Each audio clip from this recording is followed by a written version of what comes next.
नमस्कार। आप सभी हमारे प्रिंट मीडिया, इलेक्ट्रॉनिक मीडिया के जितने भी साथी आए उनको मेरा दिल से धन्यवाद। और आज जो हमारा मचट्टा पंचायत का 11वें चरण का चुनाव होना है, यहाँ पर आज तक जो चुनाव हुआ, जितने भी आज तक चुनाव हुए हैं, तो यहाँ पर चुनाव का जो मुद्दा होता है, जानते हैं वो मुद्दा क्या होता है? भाई भतीजावाद, चचा भतीजा, नाना खालू, मामू मौसा, इसी टाइप से चुनाव लड़ा जाता है कि नहीं इनको वोट करो, इनको वोट करो, इनको वोट करो, ये मेरा चचा है, ये मेरा खालू है, ये मेरा सनबाप है, ये मेरा समधी है। ये पैतरा चलने के बाद अंत में ये मामला आ जाता है, ये पैतरा चलने लगता है कि कम से कम गांव में बनाओ, गांव में बनाओ।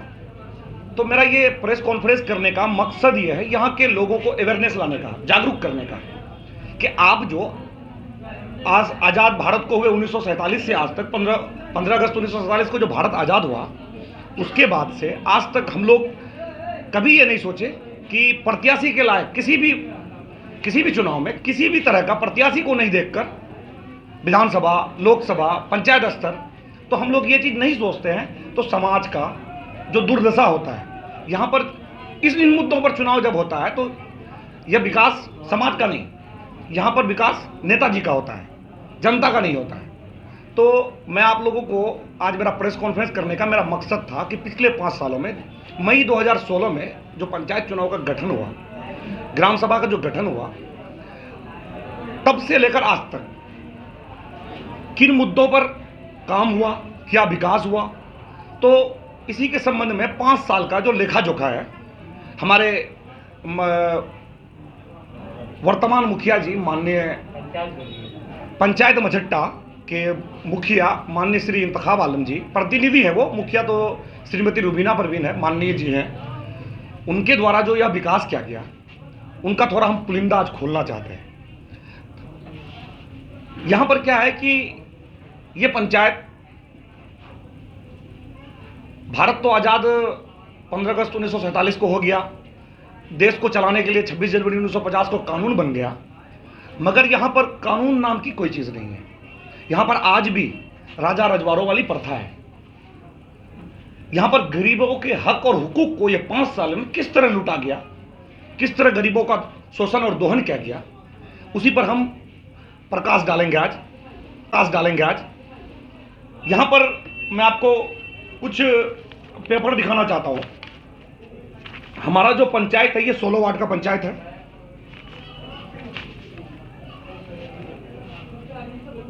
सरकार के द्वारा जितनी भी योजनाएं चलाई जाती है वो जनता के लिए चलाई जाती है, ना कि नेता के लिए।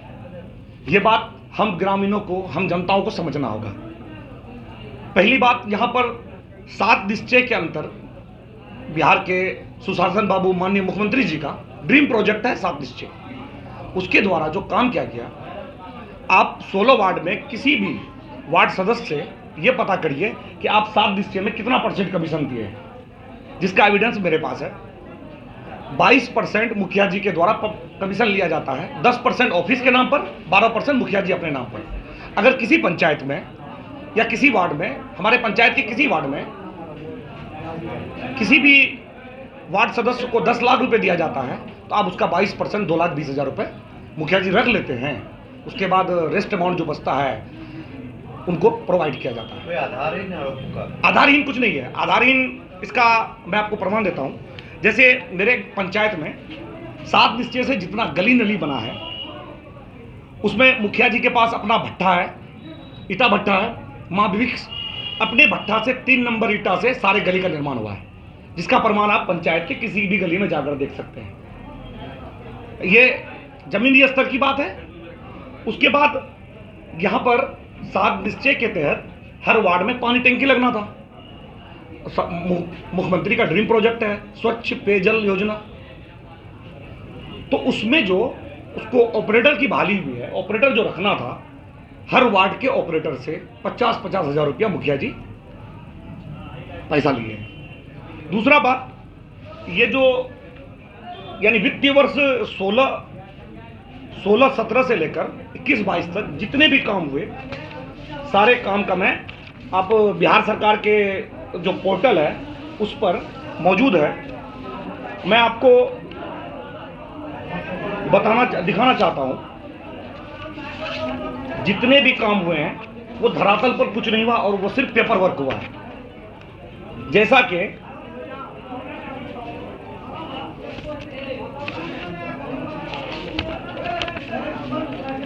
कि वित्तीय वर्ष 21-22 में 10 लाख रुपए का निकासी हुआ है। प्राथमिक विद्यालय परसराय के प्रांगण में 4 दीवारी का कार्य, ये पेपर मेरे पास मौजूद है, आप लोग को उसकी दिखाना चाहता हूं। जितने भी काम हुए हैं वो धरातल पर कुछ नहीं हुआ और वो सिर्फ पेपर वर्क हुआ है।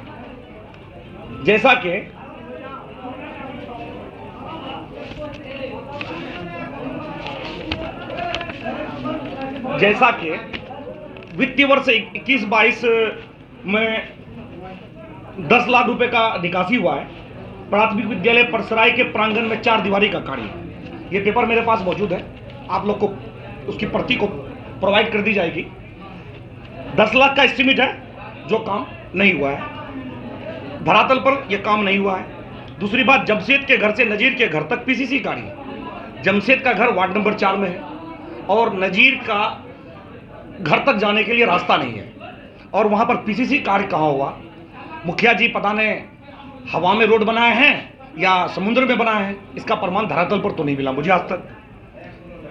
उसके बाद मुख्य सड़क से 6 नंबर वार्ड में मुख्य सड़क से इकबाल के घर से पीसीसी निर्माण कार्य, यह कार्य हुआ है और इसमें गुणवत्ता की बहुत कमी है। जितने भी योजनाएं पीसीसी वर्क में 8 इंची ढलाई करने का सरकार का प्रावधान है, मगर हमारे यहाँ 3 इंची से ज्यादा ढलाई नहीं हुआ। इसी तरह अब आ जाइए आप, थोड़ा हम आपको शुरुआत के वार्डों में ले चलते हैं। वार्डों में कुआं का निर्माण कार्य 1 से 16 वार्डों में, इसके लिए 13 लाख रुपए बिहार सरकार के राजस्व का चुना लगाया गया है। सभी वार्डों में 1 से 16 वार्डों में 13 लाख रुपए का एस्टिमेट से कुआं का निर्माण कराया गया, मगर आज तक आपको इस पंचायत में एक भी कुआं नहीं मिलेगा। इसका एविडेंस पंचायत में आप हैं मौजूद, आप इसका एविडेंस ढूंढ सकते हैं। सभी वार्डों में सार्वजनिक शौचालय के नाम पर 12 लाख रुपए निकाला गया, मगर आज तक यहां पर ना एक कॉमन शौचालय बना, ना कोई सामूहिक शौचालय है। उसके बाद सभी वार्डों में सोख्ता निर्माण कार्य, उसके लिए 12 लाख रुपए निकासी किया गया, आज तक एक सोख्ता नहीं बना। ये सिर्फ पेपर पर है, धरातल पर कोई काम नहीं है। उसके बाद आप आ जाइए, सड़क से प्राथमिक स्वास्थ्य के मझट्टा के प्रांगण में पीसीसी सड़क, आप मझट्टा हाट पर मौजूद हैं हमारे पत्रकार महोदय, आप थोड़ा हमारे साथ चलें। पीसीसी बना है या 3 नंबर ईंट से हाजी इंतखाब के जो मुखिया प्रतिनिधि है उनके भट्टा से पीसीसी रोड बना है या उनके भट्टा से 3 नंबर ईंट से सड़क का निर्माण हुआ है? यहां पर क्या क्या किया है?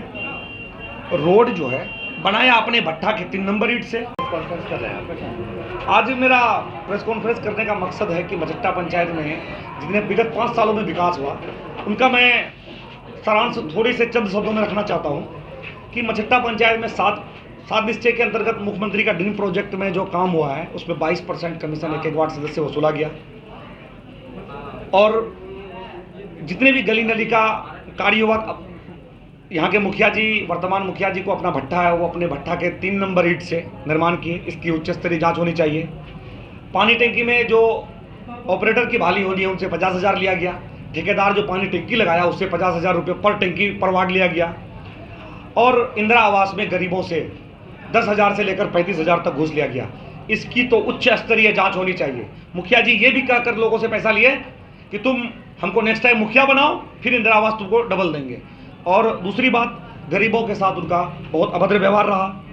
5 सालों में गरीबों का सलाम का जवाब नहीं दिया उन्होंने। अच्छा, एक आप जो आरोप लगा रहे हैं 22% कमीशन की बात, बिल्कुल बिल्कुल, इसका आधार है आपके पास? आप किन आधार? इनका आधार ये है कि मैं अभी वार्ड सदस्य आपको टेलीफोनिक बात करा दूं, प्रेस कॉन्फ्रेंस में आपको सुना दूंगा। पुख्ता सबूत है 100%। 12% मुखिया जी के नाम पर, 10% ऑफिस के नाम पर। अच्छा, आप आय से अधिक संपत्ति की बात कर रहे हैं? हाँ, सड़कें नहीं है जमीन पे, हाँ, सड़कें पर जितने भी यहाँ पर वित्तीय वर्ष यानी 16 से लेकर 21 तक कार्य हुआ है उस सारे कार्य में गुणवत्ता की बहुत कमी है।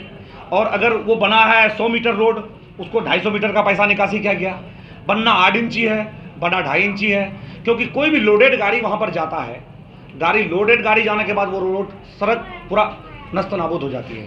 पंचायत में 1-2 नाला छोड़कर सारा नाला गिर चुका है। और मुखिया जी से जब ये सवाल किया गया तो बोला कि नहीं, बाढ़ से ऐसा नाला टूटा, बाढ़ से लोगों का यहाँ मिट्टी का घर नहीं टूटता, यहाँ तो ईंट का नाला बना है। आय से अधिक संपत्ति का भी आप आय से अधिक संपत्ति का मामला ये बनता है कि मुखिया जी आज से पहले लखपति थे, आज वो 20 करोड़ के मालिक हैं उनकी। और वो बिहार सरकार 15 बीघा जमीन का पट्टा बनाए हुए हैं। वो कहते हैं कि हमें 450 बीघा जमीन है, या तो 450 बीघा जमीन है तो फिर आप 15 बीघा बिहार सरकार जमीन का पट्टा कैसे बनाए। आय से अधिक संपत्ति आप जो गलत ढंग से स्ट्रीट लाइट का पैसा निकाल कर, तो ये पैसा आप जो इतना संपत्ति बनाए कहाँ से बनाए। इसमें इनकम टैक्स डिपार्टमेंट को सख्त संज्ञान लेनी चाहिए, इन्फोर्समेंट डायरेक्टरेट, उसके बाद साइबर क्राइम, IT सेल वाले को भी इन पर निगरानी करनी चाहिए कि इतना पैसा आप 5 साल में कहाँ से बनाए। अच्छा, आपके द्वारा जो आरोप लगाए जा रहे हैं, लेकिन लगातार यहाँ की जनता जो है उनको ही अपना प्रतिनिधि चुनती है, फिर क्या खासियत है उनकी? ऐसा नहीं है पत्रकार महोदय, वो पहली बार वो चुनाव जीते थे और 500 बोकस वोट डालकर वो चुनाव जीते हैं, जिसमें से ऐसे अगर पिछले चुनाव का जांच हो जाए तो मुखिया जी का जेल जाना स्वाभाविक है।